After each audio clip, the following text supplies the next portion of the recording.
துணிவே சக்தி, துணிவே சக்தி.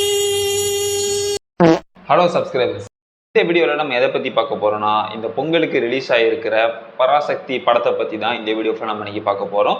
படத்தை பற்றி அதை ரிவ்யூ அப்படிங்கிறத தாண்டி எனக்கு இந்த படத்தில் சில கருத்துக்கள் நிறையவே இருக்குது. ஸோ அதை பற்றி தான் இந்த வீடியோவில் நான் அப்படியே உங்ககிட்ட நான் ஷேர் பண்ணிக்கலான் இருக்கேன். வாங்க அப்படியே நம்ம வீடியோக்குள்ளே போகலாம். ஃபர்ஸ்ட் ஆஃப் ஆல், இந்த படத்து மேலே இருக்கிற ஒரு எக்ஸ்பெக்டேஷன் வந்து எனக்கு வந்து லாஸ்ட் இயர் February மந்தில் வந்து இந்த படத்தோட டீசர் கட்டு டைட்டில் அனௌன்ஸ்மெண்ட் அப்படின்னு சொல்லிட்டு ஒரு வீடியோ வந்து விட்டுருந்தாங்க. அதர்வா, ஸ்ரீலீலா, எஸ்கே, ரவிமோகன் சொல்லி கேஸ்ட் அண்ட் க்ரூ செம பயங்கரமாகவே இருந்துச்சு.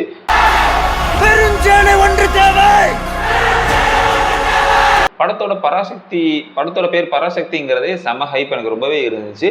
அதையும் தாண்டி படத்தோட கதை அம்சம் எப்படி இருக்குன்னு நீங்கள் பார்த்துக்கிட்டிங்கன்னா, ஹிந்தி திணிப்பு, இந்த ஹிந்தியை வந்து திணிக்காங்க, அதை எதிர்த்து ஒரு தமிழில் வந்து நம்ம போராடுறோம் அப்படின்னு சொல்லும்போது எப்படிலாம் எடுக்க போகிறீங்க அப்படின்னு சொல்லி யோசிச்சுட்டு இருக்கும்போது நிறைய பேர் இந்த ஸ்டோரியை டீகோட் பண்ணி இன்ஸ்டாகிராம், யூடியூப் ஷார்ட்ஸ், ட்விட்டர் அப்படின்னு போட்டுட்டு இருக்கும்போது ராஜேந்திரன் நினைக்கிறேன், அவரோட சிவகங்கை மாவட்டத்தில் அண்ணா பல்கலைக்கழகத்தில் படித்த ஒரு ஸ்டூடெண்ட், அவரோட பயோபிக்கை தான் இதை எடுத்திருக்காங்கன்னு சொன்ன உடனே அமரன் மாதிரி இந்த படத்துலேயும் நம்ம எஸ்கே வந்து மிரட்டி விட்டுருவார் அப்படின்னு சொல்லி எனக்கு ஒரு தாட். நான் அப்பவே ஹைப் ஆகிட்டேன்.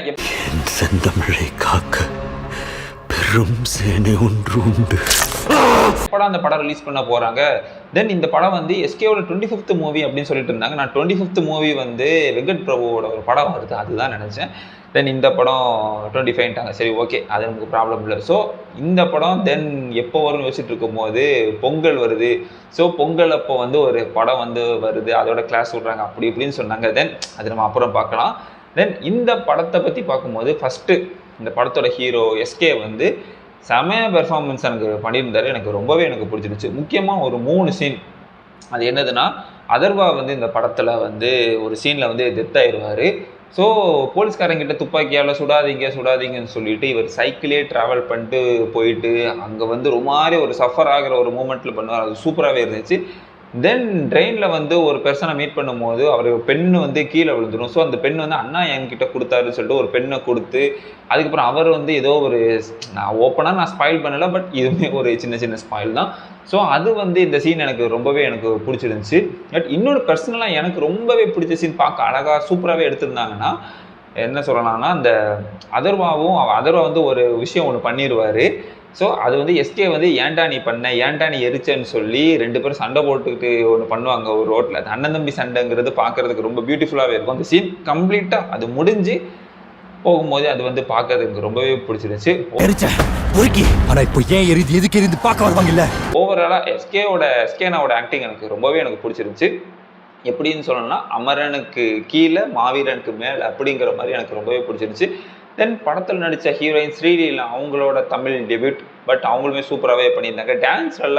டான்ஸுக்காகவே தான் கேஸ்ட் அண்ட் க்ரூ பண்ணிட்டாங்களா, பட் என்னன்னு தெரியல. படத்தில் வேற அவங்க தெலுங்கு கேர்ள், அதனால் இருக்கலாமோ என்னவோ தெரியலை, அது எதுக்கு. அடுத்தது அதர்வா ப்ரோவோட வாய்ஸ் வந்து எனக்கு ரொம்பவே பிடிக்கும். அவரோட வாய்ஸ் ஒரு யூனிக்காக ஒரு மாதிரி இருக்கும். ஸோ அவர் வந்து எஸ்கேவோட பிரதர் அப்படிங்கிறது, அந்த சின்ன துறை கேரக்டரை வந்து எனக்கு ரொம்பவே பிடிச்சிருந்துச்சு. நான் ஆல்ரெடி சொன்ன மாதிரி இந்த ராஜேந்திரங்கிற கேரக்டர் வந்து எஸ்கேனா தான் ப்ளே பண்ண போகிறாரு, அவர் இந்த படத்தில் கண்டிப்பாக இறந்துருவார் அப்படின்னு சொல்லி யோசிச்சுட்டு இருக்கும்போது அவர் இல்லை, அதர்வா தான் அந்த கேரக்டரை வந்து ப்ளே பண்ணியிருக்காருங்கிறது எனக்கு லாஸ்ட்டு தான் எனக்கு ஆமாண்ணே அப்படின்னு தெரிஞ்சிச்சு. இருந்தாலும் சூப்பராகவே இருந்துச்சு. அவரோட இது இருந்தாலும் நான் இவரோட கேரக்டர் தான் அவர்னு நினச்சதுனால நமக்கு அந்த வரலாறுலாம் தெரிகிறது. யூடியூப் ஷார்ட்ஸ், இன்ஸ்டாகிராம்லாம் பார்த்து கொஞ்சம் தெரிகிறது தான். அடுத்தது நம்ம தனி ஒருவன் நம்ம ரவிமோகன் சார் வந்து இந்த படத்தில் வந்து என்னதுன்னா வில்லன் அப்படிங்கிறது எனக்கு ரொம்பவே சர்ப்ரைசிங்காக இருந்துச்சு.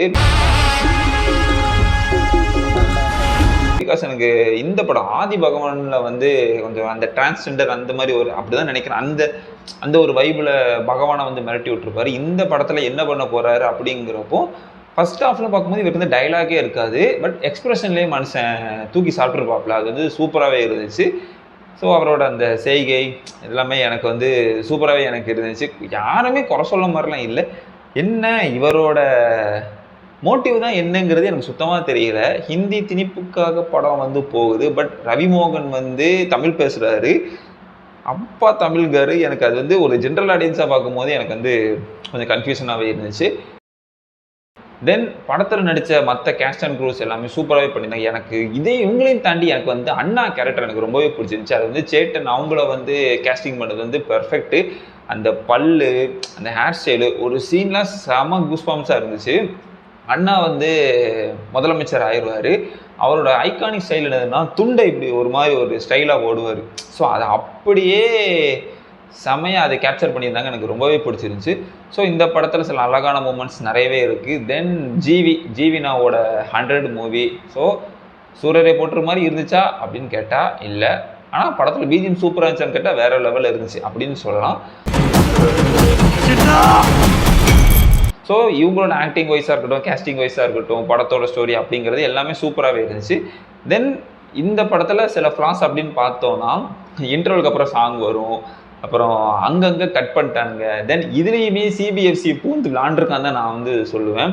ஏன்னா படத்தை வந்து டக்குன்னு கட் பண்ணால் எப்படி இருக்கும், சம்மந்தமே இல்லாமல். ஸோ நிறைய கட்ஸ் பண்ணியிருக்காங்கன்னு தெரியுது. அதுக்கப்புறம் நிறைய இடத்துல சித்தரிக்கப்பட்டவை அப்படின்னு சொல்லி நிறைய காட்சிகள்லாம் போட்டிருந்தாங்க. அந்த சித்தரிக்கப்பட்டவைங்கிறது உண்மையாகவே சித்தரிக்கப்பட்டாங்களா, உண்மையாகவே நடந்துச்சாங்கிறது தெரியல. பிகாஸ் ஹிந்தி திணிப்பு எந்த லெவலுக்கு தமிழ் மக்களை பாதிச்சிருக்கான் அப்படிங்கிறதுக்கு வந்து செம எக்ஸாம்பிள் நிறையவே கொடுத்துருந்தாங்க. ஒரு ஜாபாக இருக்கட்டும், மற்ற ஊருக்கு போகிறதா இருக்கட்டும், மணி ஆர்டர் அனுப்புகிறதா இருக்கட்டும், இந்த மணி ஆர்டர் அனுப்புகிற சீன்லாம் செம இதாக இருக்கும். அதெல்லாம் இப்போ இருந்துச்சுன்னா ரொம்பவே நம்ம வந்து பயந்துருவோம், உண்மையாக பயந்துருவோம், என்னடா பண்ண போகிறோம் அப்படிங்கிற மாதிரி தான் இருந்திருக்கும். என்னதான் டிஜிட்டல் இருந்தாலும் டிஜிட்டல் இல்லாத டயத்தில் அந்த காலகட்டத்தில் வந்து நம்மளால் ஒரு ஃபார்ம் கூட ஃபில்அப் பண்ண முடியலையே அப்படிங்கிறது இங்கிலீஷ் தமிழ் அப்படின்னு இருக்கலாம். பட் ஹிந்தியில் இருக்கும் எல்லாமே. அதை தாண்டி எதுவுமே பண்ண முடியாமல் இருக்குங்கிற ஒரு சுச்சுவேஷன்லாம் படத்தில் பார்க்கும்போது செம அழகாக இருந்துச்சு. என்ன இங்கேயும் சிபிஎஃப்சி கொஞ்சம் பூந்து விளாண்டுருக்காருன்னு நினைக்கிறேன். அண்ணாவோட சீன் வந்து இன்ஸ்டாகிராம், யூடியூப்லாம் நல்லா ட்ரெண்ட் ஆச்சு. அது செம டைலாக்குமே இருக்கும். அண்ணாதுரை தான் என்பது பொருள் அப்படிங்கிற வச்சு அது ஜஸ்ட்டு நார்மலாக பார்க்கும்போதே செம கூஸ்பாம்ஸாக இருந்துச்சு. பிகாஸ் பேரறிஞர் அவரோட சீன் வந்து செமையாக இருந்துச்சு. அதையும் கட் பண்ணிட்டானுங்க. நான் மோஸ்ட் ஹைப்பானதே அதை பார்த்து தான் தியேட்டருக்கு போனேன். பட் அதையுமே கட் பண்ணிட்டானுங்க. இருக்கிறது அவ்வளவு காலத்திற்கும் ஆட்சியில் யார் இருந்தாலும் இல்லாவிட்டாலும் அண்ணாதுரை தான் இந்த நாட்டை ஆழ்வதாக பொருள். நிறைய சீன் கட் பண்ணிட்டாங்க. பட் ஒன் மோர், இந்த படத்தில் எனக்கு ரொம்ப பிடிச்சது என்னதுன்னா, ஹிந்தி திணிப்பாங்க. ஹிந்தியை வந்து தமிழ்நாட்டுக்குள்ளே திணிக்கிறதுனால எந்த அளவுக்கு பிரச்சனை வரும், அந்த பிரச்சனையை ஃபேஸ் பண்ணுற விதம், அந்த ஹீரோவாக இருக்கட்டும், படத்தோட கதை அம்சம் எல்லாமே சூப்பராகவே இருந்துச்சு. நிறைய ஸ்டேட்லேருந்து, நிறைய ஊர்லேருந்து வருவாங்க. நமக்கு பிடிச்ச ஆக்ட்ரஸ் எல்லாம் இந்த படத்தில் கேமியோ பண்ணியிருப்பாங்க. அதில் தெலுங்கு ஆக்டர் கேமியோ வந்து எமோஷனலாக இருந்தாலும், மலையாள ஆக்டர் கேமியோ வந்து கூஸ்பம்ஸாக இருந்துச்சு. அது யாருக்கும் தெரியும். இங்கே ராணா, அங்கே பேசில் ஜோசப் தான். ரெண்டு பேருமே வேற லெவலில் பண்ணியிருந்தாங்க. எனக்கு பேசில் ஜோசப் கேமியோ எனக்கு வந்து ரொம்ப எனக்கு பிடிச்சிருந்துச்சு. நான் ஒரு வில்லன் நினச்சேங்க. வில்லன் மாதிரி தாங்க வருவார், மாஸ்கெல்லாம் போட்டுக்கிட்டு. சடான்னு வரும்போது அவர் சூப்பராகவே இருந்துச்சு. தென் இந்த வீடியோ போட்டதுக்கு நான் ஒரு முக்கியமான ரீசன் என்ன நீங்கள் பார்த்துக்கிட்டிங்கன்னா, இந்த படத்தை வந்து ட்விட்டரில் வந்து பராசக்தி த டிசாஸ்டர் அப்படின்னு போட்டு டேக் பண்ணிட்டானுங்க. ஓப்பனாக சொல்கிறேன், நான் ஒரு விஜய் ஃபேன், விஜய் வெறியன் அப்படின்னு இருந்தாலும், ஜனநாயகன் வந்து கடைசி படம் வருது, ஸோ தளபதி படம் வருது, ஒரு மைண்ட் செட் ரீதியாக ஓகே ஒரு நல்ல ஃபேர்வெல் கொடுக்கணும். ஏன்னா சினிமாக்காக நிறைய பண்ணியிருக்காரு, கமல் சரவடவா அப்படின்னு இல்லைனாலுமே ரீச் ஆகியிருக்குல்ல. ஒரு ஹாலிவுட்டில் ஒரு வசூல் மன்னன் அப்படின்னு சொல்லக்கூடிய ஒரு ஆக்டர் படம் வருது, ஸோ இவர் படம் தான் வரணும் அப்படிங்கிற ஒரு மைண்ட் செட் இருந்தாலும், கிளாஸ் வருதில் வந்து எனக்கு எந்த பிரச்சனையுமே இல்லை. பிகாஸ் ஒரு சினிமா ரசிகனை பார்க்கும்போது எம்ஜிஆர் சார் அடித்த ரஜினிகாந்த் சார், ரஜினியை அடித்த விஜய்னாக்கு அப்புறம் சிவகார்த்திகேயன் அப்படின்னு வரும்போது எனக்கு ஓகே தான். மற்றவங்களுக்கு எப்படின்னு தெரியல, எனக்கு அது ரொம்பவே பிடிச்சிருச்சு. பிகாஸ் கோட் படத்தில் வந்து ஒரு பீக்கஸ்ட் சினிமாவில் இருக்கிற ஒரு என்டர்டெய்னர் அப்கமிங் என்டர்டெய்னர்கிட்ட நீங்கள் பார்த்துக்கோங்க அப்படின்னு சொல்லி கொடுக்குறத வந்து நான் ரொம்பவே என்ஜாயபிள் பண்ணேன். பட் சில ட்விட்டர்லையும் சரி, இன்ஸ்டாகிராம், இந்த சோசியல் மீடியாஸில் வந்து எனக்கும் கொஞ்சம் வெறுப்பு அப்படின்னு இருந்தாலும், ஒரு சினிமா ரசிகனாக பார்க்கும்போது வெறுப்பு இருக்கலாம். பட் கடுப்பு வந்து பயங்கரமாக டாக்ஸிக் லெவலில் போயிடுச்சு தான் நான் சொல்லுவேன். இப்போ விஜய் ஃபேன்ஸ் தான் பண்ணுறாங்கன்னு சொன்னால், அப்போ சில மூவிஸ்லாம் ரிலீஸ் ஆகும்போது விஜய் ஃபேன்ஸ்னால தான் அந்த படம் ஹிட் ஆகுதா அப்படிங்கிறது சொல்லி தானே ஆகணும். நிறைய பேர் ட்விட்டரில் விஜய் ஃபேன்ஸ் மட்டும் இல்லை, எக்கச்சக்கமான ஃபேன்ஸு என்ன இதுன்னு தெரியல, பராசக்தி த டிசாஸ்டர்னு போட்டு நிறைய பண்ணிட்டு இருந்தாங்க. பட் இருந்தாலும் இதில் ரொம்ப இன்வால்வ் ஆனது வந்து ஓப்பனாக சொல்லணும்னா டிவிகே டிஎம்கேன்னு போட்டு சம்மந்தமே இல்லாமல் பண்ணிட்டாங்க. டிஎம்கே இந்த படத்துக்கு இன்வால்வ் ஆன காரணம் என்னென்னா, அந்த டைமில் அண்ணா முதலமைச்சர் ஆகிறதுக்கு முன்னாடி அந்த டைமில் அவர் அதுக்கப்புறம் எம்ஜிஆர் இருந்திருக்காரு, நெடுஞ்செழியன் இருந்திருக்காரு, கலைஞர் ஐயா இருந்திருக்காரு. பட் படத்தில் வந்து கலைஞரை மட்டும்தான், கலைஞர் ஐயாவை தான் காட்டியிருக்கீங்க அப்படின்னு சொல்லி நிறைய விஷயங்கள் போயிட்டுருக்கு. அவரை மட்டும் ஏன் ஃபோக்கஸ் பண்ணி நீங்கள் காட்டுறீங்க அப்படிங்கிறது நமக்கு இந்த அரசியல் அப்படிலாம் இல்லை. பட் ஜஸ்ட் நார்மல் ஆடியன்ஸாக பார்க்கும்போது ஒரு உண்மை கதை அப்படிங்கிறத வந்து அப்படியே எடுத்துருந்தீங்கன்னா நல்லா இருந்திருக்கும் அப்படின்னு எனக்கு ஒரு தடவை. பிகாஸ் அண்ணா கேரக்டர் செதுக்கியிருப்பாங்க, கலைஞர் கேரக்டர் வந்து கொஞ்சம் அப்படின்னு இருந்தாலும் தெரியுது இவர் தான் கலைஞர் அப்படின்னு தெரியுது.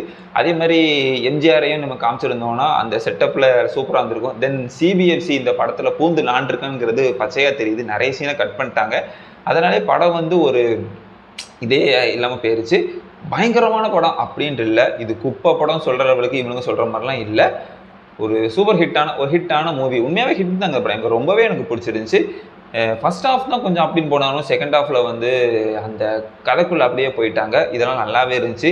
அதே மாதிரி படத்தில் வந்து எஸ்கே வந்து சில இடத்துல வந்து இங்கிலீஷில் பேசுவார்.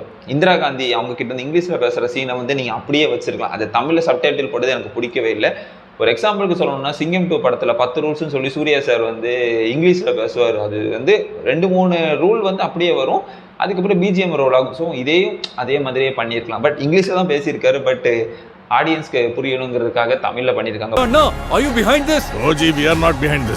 ஆனா இதை பண்ணவன் யாரா இருந்தாலும் அவன் என் தம்பி இருந்தாதான் புரிஞ்சுது. பட் அது எப்படி வச்சிருந்தா சூப்பரா இருந்திருக்கும் அப்படிங்கிற ஒரு இதுதான்.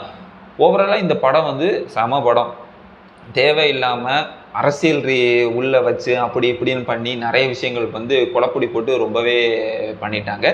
ஸோ இந்த படத்தில் வந்து டிஎம்கே அப்படின்னு சொல்லி இந்த டிக்கெட் கொடுக்குறதா இருக்கட்டும், அப்படி இப்படி நிறைய இந்த மாதிரி இஷ்யூவாக இருக்கட்டும். அதே மாதிரி அந்த டைம் பார்த்து பராசக்தி ரிலீஸ் ஆகும்போது ஜனநாயகன் வேறு சிபிஎஃப்சி கிட்ட லாக் ஆகி படம் ரிலீஸே ஆகலை. ஸோ இவங்களுக்கு இதுதான் காரணம்னு சொல்லி டிவிகேயா டிவிகேவான்னு சொல்லி நிறைய பேர் என்னென்னமோ யோசிச்சு ஒரு நல்ல படத்தை கெடுத்து விட்டீங்கன்னு தான் நான் சொல்லுவேன்.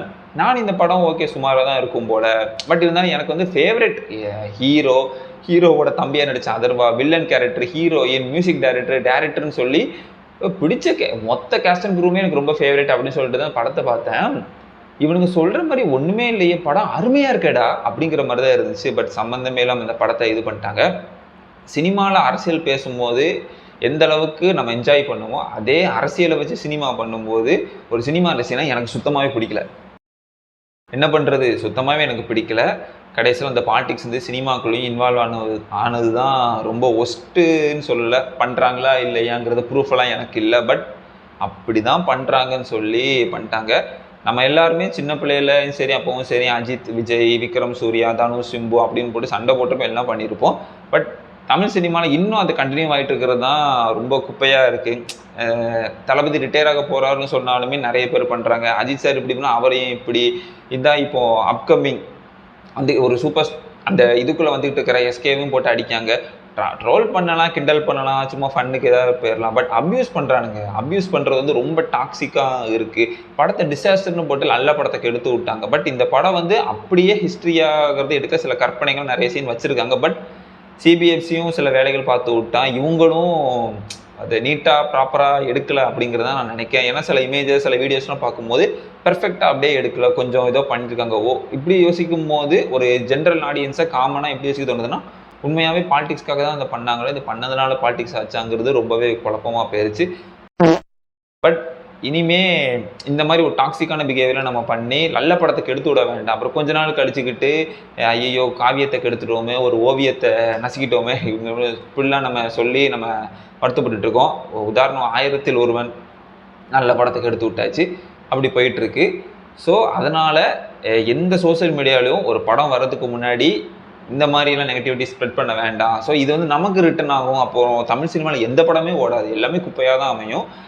தென் நீ ஒரு எக்ஸாம்பிள் பார்க்கணுன்னா தெலுங்கு இண்டஸ்ட்ரியில் வந்து பார்த்துக்கிட்டிங்கன்னா இப்போ சிரஞ்சீவியும் யார் நம்ம பாலையா அவங்க 2 பேரும் நடிக்காங்கன்னா அங்கே ஃபேன்ஸ் எல்லாம் செம ஹாப்பி ஆவாங்க.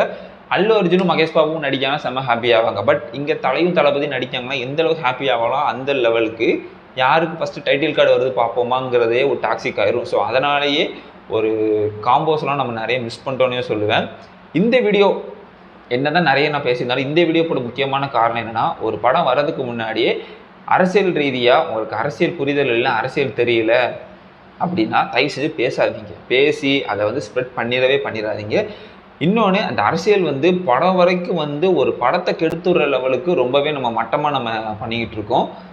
ஒரு ஆக்டரை பிடிக்கலன்னா பிடிக்கல, பட் அரசியல் ரீதியாக வச்சு இந்த மாதிரி பேசி பண்ணுறது வேண்டாம். பட் படத்துலையும் அரசியல் இருக்குது, என்ன சொல்கிறது, அதான் ஒரு ஓப்பனாக சொல்லணும்னா உண்மையாகவே இவங்க சொல்கிறது கரெக்டாக, உண்மையாகவே இவங்க பண்ணது ரைட்டா, செஞ்சது ரைட்டா, அப்படியே நம்ம யோசிச்சு பார்த்துட்டு இருக்கும்போது நிறைய கொஸ்டின்ஸ், நிறைய ஆன்சர்ஸ் வந்துட்டுருக்கு. பட் சிம்பிளாக பார்க்கணுன்னா ஒரு நல்ல படத்தை கெடுத்து விட்டாங்க அப்படி தான் நான் சொல்லுவேன். சீரியஸாகவே பராசக்தி ஒரு சம படம். எஸ்கேனாக்கு வந்து ஒரு டாப் 3 மூவியில் இந்த மூவியை வந்து கண்டிப்பாக என்ன கேட்டால் அமரன், பராசக்தி, மாவீரன் அப்படி தான் நான் சொல்லுவேன். அந்தளவுக்கு சூப்பராகவே இருக்குது. நீங்கள் பராசக்தி மூவி பார்த்துட்டிங்கன்னா உங்களுக்கு அதை எந்த மாதிரி தாட்ஸ் என்னங்கிறத மறக்காமல் கமெண்டில் சொல்லுங்கள். நெக்ஸ்ட் இதே மாதிரி ஒரு சூப்பரான வீடியோவில் சந்திக்கலாம். பாய்.